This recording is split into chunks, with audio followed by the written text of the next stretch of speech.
हाँ जी, कौन कौन आ गया?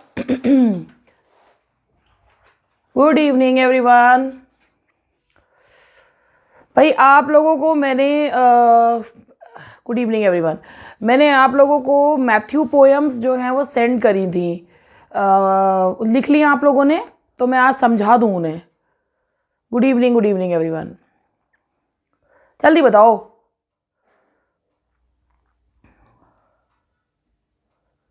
लिख ली? ठीक है, बहुत अच्छा। Yes ma'am, I have written. Very good, बहुत बढ़िया बात है भाई। Good evening Divya. दिव्या तुमने लिखी?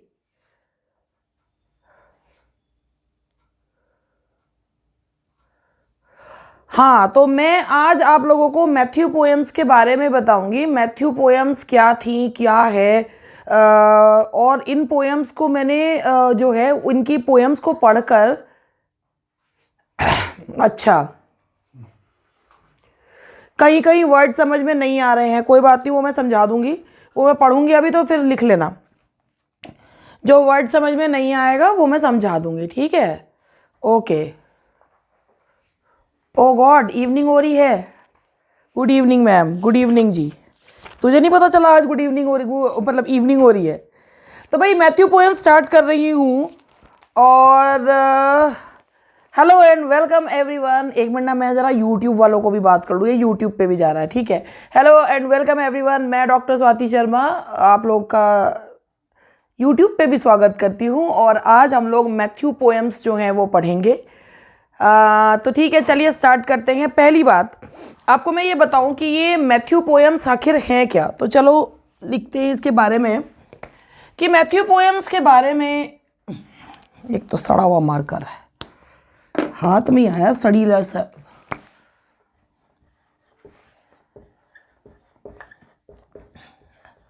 देखो, मैथ्यू पोएम्स में मैथ्यू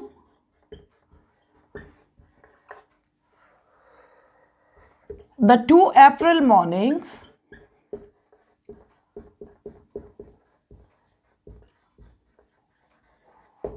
fountain,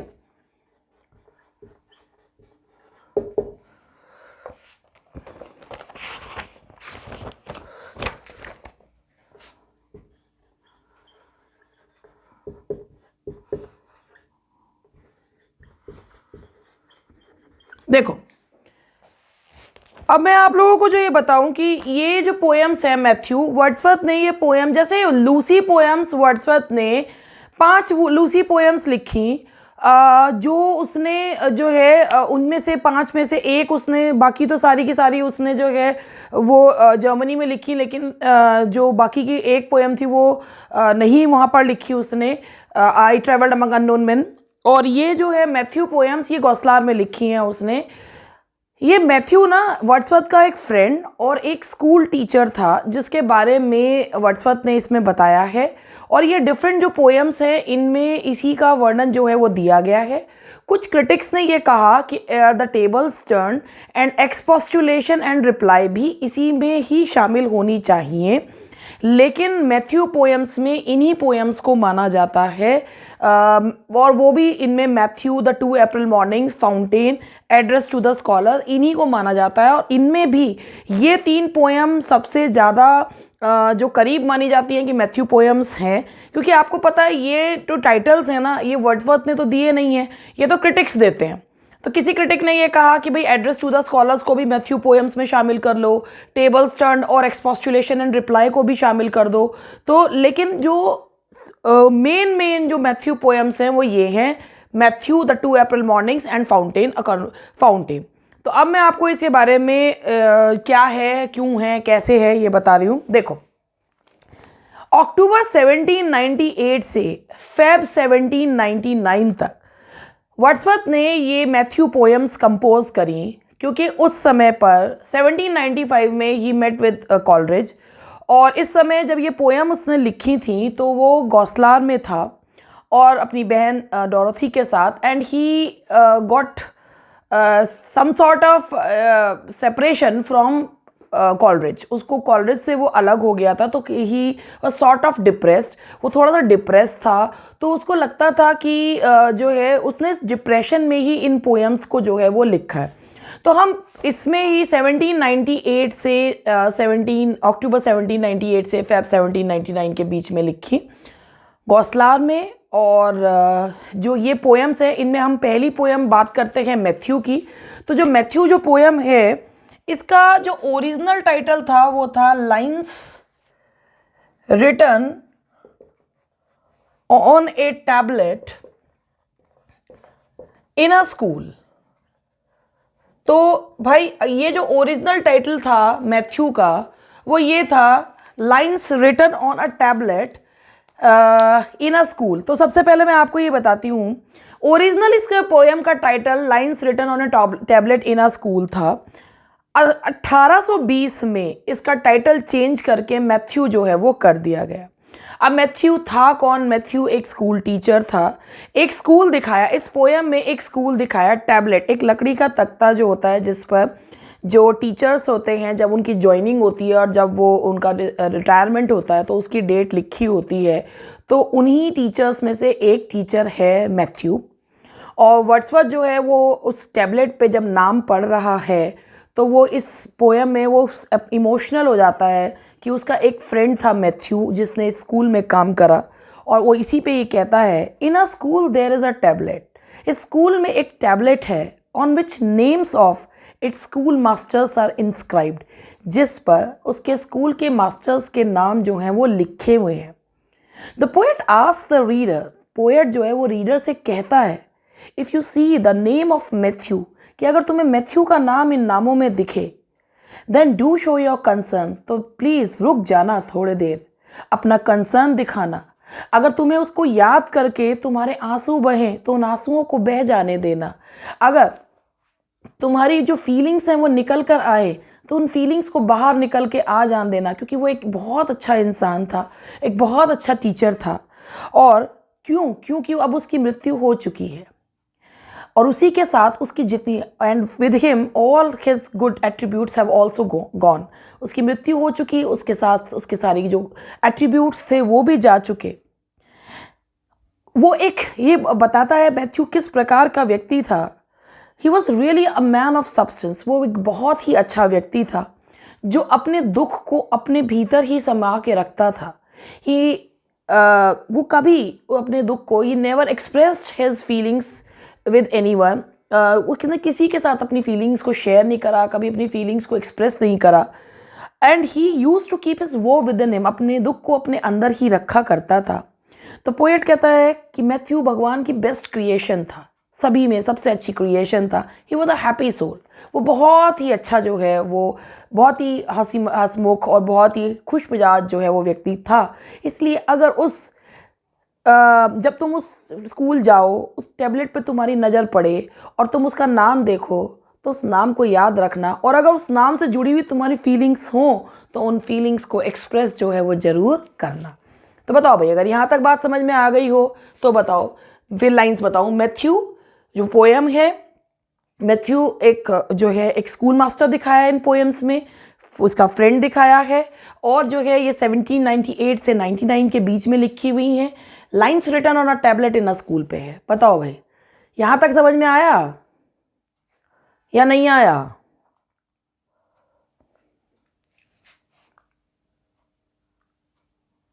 आ गई? तो अब मैं इसकी लाइन्स बता रही हूँ। Poor Matthew all his frolics over, कि पुअर मैथ्यू, कि जो मैथ्यू है ना, बेचारा Matthew, all his frolics over, उसकी जितनी भी जो वो उसकी हरकतें थीं, जितनी भी उसकी जो खुशियाँ थीं, जो वो जिस तरीके का वो व्यक्ति था, वो अब जा चुका है। अब यहाँ पे देख रहे हो आप, ओ और ई आर बीच में इसमें सिनकूप है, एक लेटर ओमिट किया हुआ है, तो फिगर स्पीच है इसमें सिनकूप। Is silent as a standing pool, वो इतना खुश मिजाज था लेकिन आज वो बिल्कुल, उसकी मृत्यु हो चुकी है। Silent as simile standing pool, आज वो उतना ही शांत है जितना खड़ा पानी। Far from the chimneys merry roar, बहुत दूर से कहीं जब चूल्हा जल रहा है, मैरी रोअर कि बच्चों के चीखने चिल्लाने की, खुशी से चिल्लाने की आवाज़ें आ रही हैं।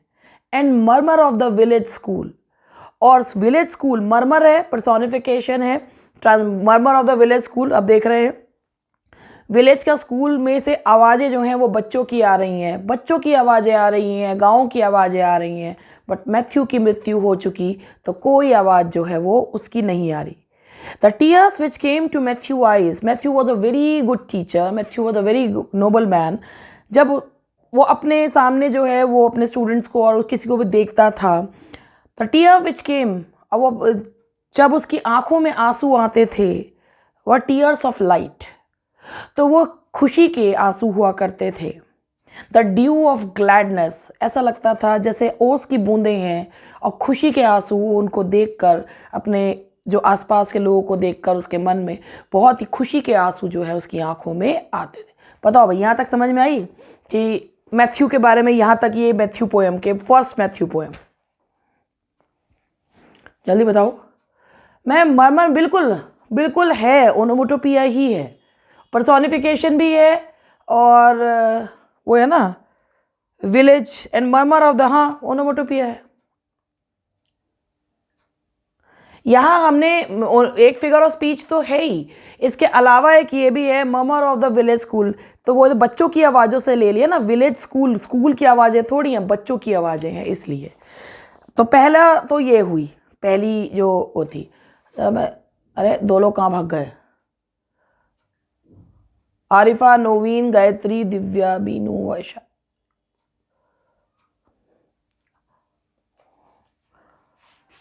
अरे भाई नवीन, तुम भी बता दो, आ रहा है समझ में नहीं? अब दूसरी जो पोयम है वो है हमारी द 2 अप्रैल मॉर्निंग्स। तो इसमें जो है, इसके बारे में मैं आपको बताऊं, ये जो पोयम है, इसमें पोयम में पोएट जो है वो अपने दोस्त को याद कर रहा है, यानी कि मैथ्यू को याद कर रहा है। और वो कहता है बहुत साल पहले वो मैथ्यू से मिला था। छोटी छोटी सी पोयम्स है सारी, और वो तो लाइन वो गिनी नहीं मैंने। ये है due of gladness, due of gladness, छोटी छोटी सी पोयम्स हैं, अब गिनी नहीं मैंने वो। ड्यू ऑफ ग्लैडनेस, ठीक है, लिख लेना। ये जो पोयम है द 2 अप्रैल मॉर्निंग्स, इस पोयम में जो पोएट है वो याद करता है स्कूल मास्टर मैथ्यू को, जो मर चुका है, हु हैज नाउ डाइड। और वो उसे कहता है कि बहुत साल पहले वो मैथ्यू से मिला था, तब मैथ्यू जो है वो अपनी बेटी की कब्र पर फूल चढ़ाने के लिए आया था। He says that he met with Matthew when he came to the grave of his daughter Emma.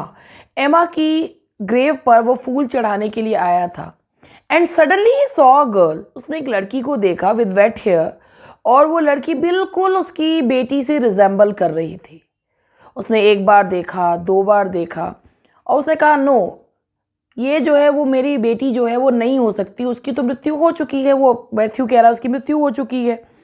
तो पोएट कहता है कि जैसे मैथ्यू को ये लगा था कि उसकी बेटी उसके सामने खड़ी हुई है, इसी तरीके से मतलब उसको ये एक एहसास हुआ था, ऐसे ही आज इतने साल बाद जब वो यहाँ पर आया है तो उसको ऐसा लग रहा है जैसे मैथ्यू उसके सामने जो है वो खड़ा हुआ है, एक भ्रम जो है वो उसको हो रहा है। तो ये है द 2 अप्रैल मॉर्निंग्स। अब बताओ भाई, 2 अप्रैल मॉर्निंग्स के बारे में समझ गए? तो मैं इसकी लाइंस बता के फिर पूछती हूँ।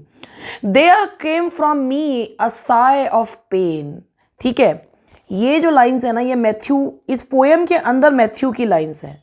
There came from me a sigh of pain, मेरे अंदर से आह निकलती है, विच आई कुड इल कन्फाइन, जो मैं अपने अंदर दबा के नहीं रख सकती, जो मैंने अपने अंदर दबा के रखी हुई थी, वो आह जो है वो निकल के आती है। आई लुक्ड एट हर, मैंने उस लड़की की तरफ देखा, एंड लुक्ड अगेन, और दोबारा देखा, and did not wish her mine, और सोचा काश कि वो ना हो, और मुझे पता है कि वो, मैथ्यू कहता है, वो उसकी बेटी नहीं है। अब लास्ट का स्टेंजा वो कहता है आज ऐसे ही उसे एहसास हो रहा है, Matthew is in his grave, कि मैथ्यू जो है वो अपनी कब्र में है। मी थिंक्स, मैं सोचता हूँ, आई सी हिम स्टैंड, कि वो मेरे सामने खड़ा है। एज एट दैट मोमेंट, जैसे तब खड़ा होता था, विद अ बो ऑफ वाइल्डिंग इन हिज हैंड, जैसे उसके हाथ में कुछ हुआ करता था और वो मेरे सामने खड़ा हुआ करता था, जैसे एक उसके हाथ में कोई बेंत या कोई होता कुछ चीज़ होती थी और वो मेरे साथ सामने खड़ा होता था। बिल्कुल मुझे आज यहाँ आके ऐसा ही एहसास हो रहा है जैसे कि वो मेरे सामने जो है वो खड़ा हुआ है। तो इन this poem he remembers Matthew, जो कि अब नहीं है, ही इज़ डेड नाउ। और वो जो है उसके याद कर रहा है कि जैसे मैथ्यू को भ्रम हुआ था कि ये उसकी बेटी है, इन द सेम वे आज पोएट को ये भ्रम हो रहा है कि मैथ्यू उसके सामने जो है वो खड़ा हुआ है। तो now the poet remembers his friend Matthew who died long ago, but he still remembers, he has the memories of Matthew, and with the help of these poems he remembers him. We do not know whether this friend has some sort of existence or not, but he remembers a deceased man जो उसको अपना friend Matthew जो है वो कहता है। तो बताओ भाई, यहाँ तक समझ में आ गया हो तो तीसरी पोएम पे बढ़ें, फाउंटेन।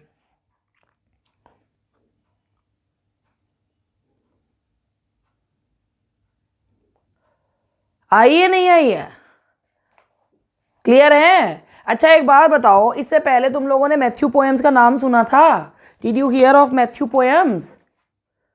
आरती तुम आ गई, अभी घूमने नहीं गई थी? नहीं सुना था? नो मैम, नो मैम, आपसे ही सुना है। अच्छा, मुझसे ही सुना है। लूसी पोएम्स का नाम जो है वो, देखो ऐसा नहीं है कि मैथ्यू जो है वो पोएम्स कोई मतलब अभी हमने ताजी ताजी बनाई है। मैथ्यू पोएम्स हैं, मैंने भी आपसे ही सुना नहीं नहीं, मैंने उसको नहीं है। एक्चुअली है क्या ना कि जो लूसी पोएम्स हैं, आप ये मान के चलिए कि जब भी हम कोई पेपर देते हैं तो पेपर देने में only 10 and 15 questions are there जो डिफरेंट होते हैं, जो आपको दूसरों से अलग करते हैं। जो पूरे पेपर में 70-75 125 में से 70-75 80 क्वेश्चंस वो होते हैं जो सभी लोग कर लेते हैं। बाकी के क्वेश्चंस वो होते हैं जो कायदे से जिन्होंने तैयारी करी होती है वो जो है वो जानते हैं। ये नहीं है क्या? नहीं सुमन ने तो बिल्कुल ही बात कर, बट नहीं कहा जाए कि वर्ड्सवर्थ क्या मेरे पास आके लिख के गया था वो तो नहीं। ए ओ बावले, Wordsworth belongs to romantic age and Matthew Arnold belongs to Victorian age. भाई 100 साल का डिफरेंस वो है उसमें जो है ना। मैथ्यू आर्नल्ड 1 सेंचुरी जो है वो रोमांटिक एज है, 19th सेंचुरी। उसके बाद क्वीन विक्टोरिया आ गई थी, वैसे वो जो है 1837 में 1901 तक रही थी, लेकिन वो विक्टोरियन एज का पोएट है मैथ्यू आर्नल्ड। ये वो नहीं है मैथ्यू बावलो, नहीं एकेडमिक में भी नहीं है ये। मैं तो मैथ्यू आर्नल्ड हे भगवान, नहीं, ये कोई एक काल्पनिक ये वही मैथ्यू है जिसका वर्णन टेबल स्टर्न में था ना, जो गीक है, जो पढ़ता रहता है। एक्सपोस्टुलेशन एंड रिप्लाई था अभी जब मैंने करवाया था तो बताया था, ये वही है। ये नहीं, किसी क्लास में आर्नल्ड नहीं है। नहीं, ये आर्नल्ड बिल्कुल नहीं है, ये मैथ्यू है, मैथ्यू। ये आर्नल्ड, अरे भाई वो रोमांटिक एज का पोएट है। यस मैम, आपने बताया था।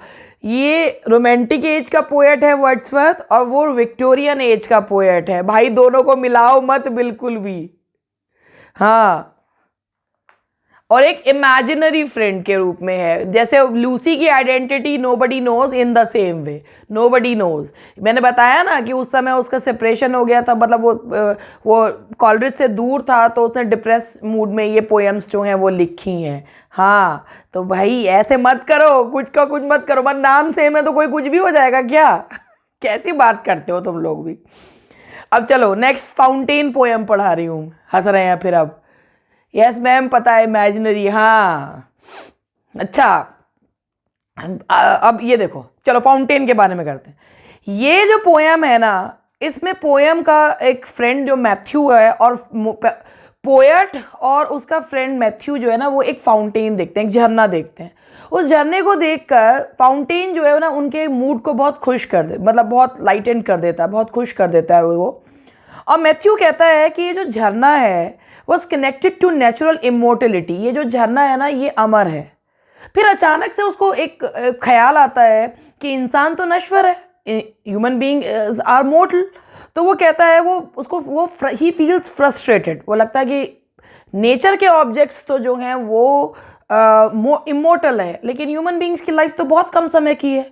तो वो कहता है, वो थोड़ा सा परेशान हो जाता है, लेकिन जल्द ही गैदर्ड हिमसेल्फ, वो अपने आप को जो है संभालता है एंड सेड, वो पोएट से कहता है मुझे लगता है कि मेरा समय जो है वो आ गया है।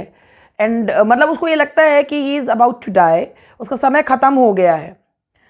ये द फाउंटेन जिसमें दोनों दोस्त जो हैं वो बातें कर रहे हैं, तो वो कहता है my eyes are dim with childish. एक क्वेश्चन मैंने इसी में देखा था कि फाउंटेन पोएम, इनके ना मैथ्यू पोएम नाम नहीं दे रखा, लेकिन आपको दिखेंगी ये फाउंटेन पोएम जो है वर्ड्सवर्थ ने कहाँ लिखी है। ये क्वेश्चन ही मैंने देखा था कि फाउंटेन पोएम वर्ड्सवर्थ ने कहाँ लिखी है। कहाँ लिखी है अभी बताओ, शुरुआत में ही मैंने बताया था कहाँ लिखी है वर्ड्सवर्थ ने ये पोएम, बताओ ma'am. He was up, his time was up, Ankita. he felt that his time was up, बिल्कुल सही, गौसलार में लिखी है। हाँ, तो यानी कि जर्मनी में, गौसलार जर्मनी में है ना। हाँ, तो जर्मनी में लिखी। ये क्वेश्चन ही मैंने देखा था कि फाउंटेन पोएम वर्ड्सवर्थ ने कहाँ लिखी है, तो कहाँ लिखी है वो वर्ड्सवर्थ ने ये पोएम लिखी है जर्मनी, और मतलब गौसलार में, जर्मनी में। अब देखो ये लाइंस जो हैं इसको समझा रही हूँ। My eyes are dim with childish tears, मेरी आंखें जो है ना बिल्कुल बच्चों की तरह आंसुओं से भर गई हैं। My heart is idly stayed, मेरे दिल में भावनाएं जो हैं वो भरी हुई हैं। माई डेज, वो कहता है माई फ्रेंड एपोस्ट्रोफी, मेरे दिन, मेरे दोस्त आर ऑलमोस्ट गॉन, पास्ट, ख़त्म हो गए हैं। My life has been approved, अब बस जितनी ज़िंदगी थी, जितनी अप्रूव की हुई थी वो ख़त्म होने वाली है। मैनी लव मी, बहुत सारे लोग मुझे प्यार करते हैं, बट बाय नन, मगर कोई भी ऐसा नहीं है। एम आई इनफ बिलवेड, किसी का भी मैं इतना प्यारा नहीं हूँ कि जो मुझे हमेशा के लिए इस दुनिया में रख ले। अब समय तो आ ही गया है, जाना तो है ही। तो बताओ भाई कितनी अच्छी लाइन्स है ना। बताओ अब ये वाली पोएम समझ में आई, 3 ये पोएम समझ में आई। तो पहले इनको बारे में एक क्विक रिवीजन ले लेते हैं, फिर last poem address to the scholar कराऊंगी। सारी पोएम्स करवाई हैं मैंने तुम्हें। बताओ भाई यहाँ तक समझ में आ गई?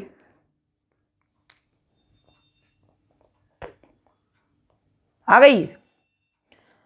तो चलो एक क्विक रिवीजन ले लेते हैं, फिर उसके बाद चलो पहला question.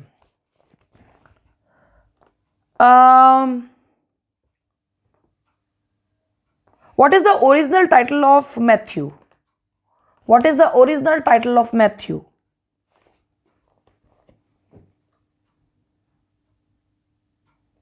What is the original title of Matthew? छुपा लिया मैंने। Lines written on a tablet। एक बार बताओ ये जो टाइटल था ये मैथ्यू कब दिया गया? ये टाइटल कब दिया गया? Lines written on a tablet in a school को मैथ्यू टाइटल कब दिया गया? 1820, बिल्कुल सही। Who was Matthew? Who was Matthew?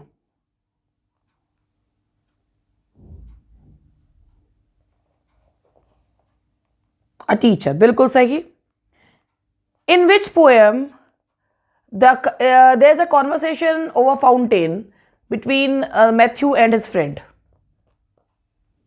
Wordsworth teacher नहीं है, teacher, only teacher, teacher and friend. Yes, Wordsworth का टीचर नहीं है ये, teacher, only a teacher. Yes. And in which poem he sees a girl who resembles his daughter? And in which poem Matthew sees a girl who resembles his daughter?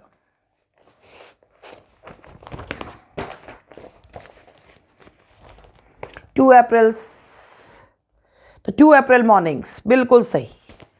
Very good, यानी कि तुम सुन रहे हो, चलो बहुत अच्छी बात है। अब मैं नेक्स्ट पोएम करा रही हूँ। Very good, very good, the 2 April mornings. चलो अब नेक्स्ट जो पोएम है वो है एड्रेस टू द स्कॉलर्स। ठीक है, अब सबसे पहले इस पोएम के बारे में सुनो। इस पोएम के बारे में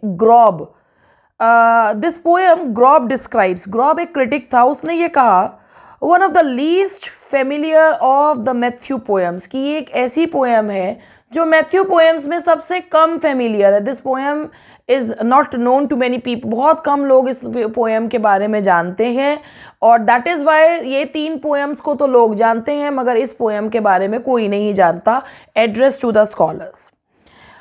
और इसमें ये poem, it was originally a 2 part poem. ये 2 पार्ट पोएम थी, जिसका जो सेकंड पोएम का टाइटल था डायर्ज, DIRGE. डायर्ज का मतलब होता है शोक गीत.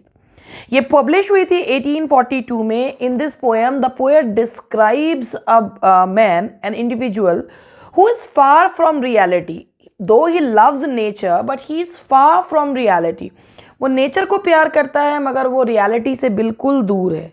और इसी पे इसने कहा. और इस पोएम में he remembers Matthew the old school teacher. वो स्कूल टीचर को जो कि अब मर चुका है उसको याद करता है. वो कहता है ही लव द सन. ये एक इंडिविजुअल की बात कर रहा है जो रियलिटी से बहुत दूर है, हालांकि वो नेचर को प्यार करता है. वो कहता है ही लव द सन. वो सन को प्यार करता था, यानी कि कुदरत से प्यार करता था. बट इफ़ इट राइज और सेट टू हिम, लेकिन चाहे वो उगे चाहे वो डूबे, वेयर इट लाइज, वो जहाँ है उसे कोई फ़र्क नहीं पड़ता. Brings not a moments care. उसको कोई फ़र्क नहीं पड़ता कि प्रकृति में क्या हो रहा है क्या नहीं. इट मीन्स ही दो he loved nature but he was still far from nature. Nature उसके ऊपर वो इम्पैक्ट नहीं छोड़ पाई थी कि वो नेचर को जो है अपने अंदर जो है वो एसिमिलेट जो है वो कर ले. तो these are 4 poems, Matthew poems. तो बताइए भाई, अगर ये सारी पोएम्स समझ में आ गई हों या आई नहीं आई, जैसी भी हैं, मुझे बताओ कि डिड यू गेट इट और नॉट.